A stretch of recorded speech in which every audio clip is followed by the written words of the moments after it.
Deuxième lettre de Pierre, chapitre 2. Autrefois, il y a eu des faux prophètes dans le peuple. Parmi vous, il y aura aussi des faux maîtres. Ils donneront habilement des enseignements trompeurs, et ils iront jusqu'à rejeter le maître qui les a sauvés. Ainsi, ils vont attirer rapidement sur eux le malheur qui les détruira. Beaucoup de gens les suivront en se conduisant n'importe comment. À cause d'eux, on se moquera du chemin de la vérité. Et parce qu'ils ont très envie de gagner de l'argent, ils vous tromperont par des histoires inventées. Mais depuis longtemps déjà, leur condamnation est prête, et le malheur va rapidement tomber sur eux. En effet, Dieu n'a pas laissé sans punition les anges qui ont péché, mais il les a plongés dans le lieu de souffrance.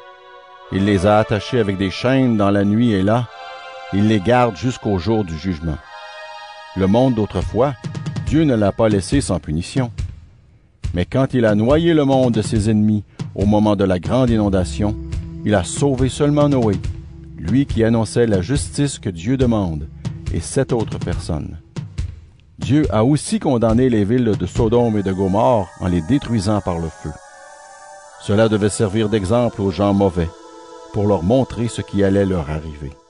Lot habitait au milieu de gens qui se conduisaient n'importe comment, mais lui-même était un homme juste. Il était très triste à cause de leur conduite. En effet, il les voyait et il les entendait, et jour après jour, son cœur d'homme juste souffrait beaucoup de leurs actions mauvaises. Mais Dieu l'a délivré de ces gens-là. Cela montre donc que le Seigneur peut délivrer de la souffrance ceux qui lui sont fidèles, et il peut garder en réserve les gens mauvais, pour les punir le jour du jugement. Il punira surtout ceux qui suivent les mauvais désirs de leur corps. Ceux-là cherchent seulement à faire des actions impures, et ils méprisent l'autorité du Seigneur. Ces faux maîtres ont trop confiance en eux.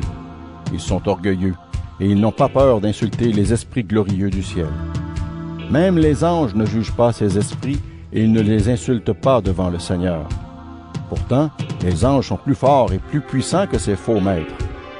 Ces gens-là sont comme des animaux sans intelligence, faits pour être pris dans des pièges et pour être tués. Ils insultent ce qu'ils ne connaissent pas, et ils mourront comme ces animaux. C'est la punition qu'ils vont recevoir pour leurs mauvaises actions. Ils aiment satisfaire leurs désirs mauvais en plein jour. Quand ils font la fête avec vous, ils prennent plaisir à vous mentir, et leur présence est dégoûtante et honteuse.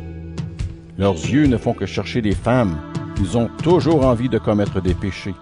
Ils attirent ceux qui sont faibles. Ce sont des hommes qui cherchent toujours à gagner quelque chose. La malédiction est sur eux.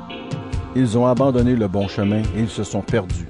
Ils ont suivi la route de Balaam, le fils de Bosor, à qui on a offert de l'argent pour faire le mal. Et Balaam s'est laissé attirer par cet argent. Mais il a entendu des reproches pour sa faute.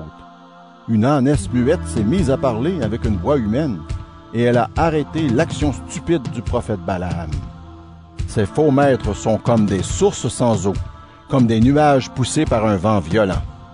Dieu leur a réservé une place dans la nuit la plus noire. Oui, avec leur discours ronflant complètement creux, ils attirent ceux qui viennent à peine d'abandonner la vie avec des gens dans l'erreur. Pour cela, ils se servent des désirs honteux du corps, et ils leur promettent la liberté. Pourtant, eux-mêmes sont esclaves des plaisirs qui les détruisent. En effet, quand une chose nous domine, nous sommes ses esclaves. Ceux qui connaissent Jésus-Christ, notre Seigneur et notre Sauveur, ont abandonné les mauvaises influences du monde, mais ils peuvent se laisser reprendre et se laisser vaincre par elles. Alors leur situation est finalement bien pire qu'avant. Ils ont connu le chemin qui mène à la justice, mais ils ont abandonné les commandements de Dieu qu'on leur avait appris. Dans ce cas, il aurait mieux valu qu'ils ne connaissent pas ce chemin. Maintenant, ce qui leur est arrivé montre la vérité de ce proverbe. Le chien mange de nouveau ce qu'il a vomi, et le cochon qui vient d'être lavé recommence à se rouler dans la boue.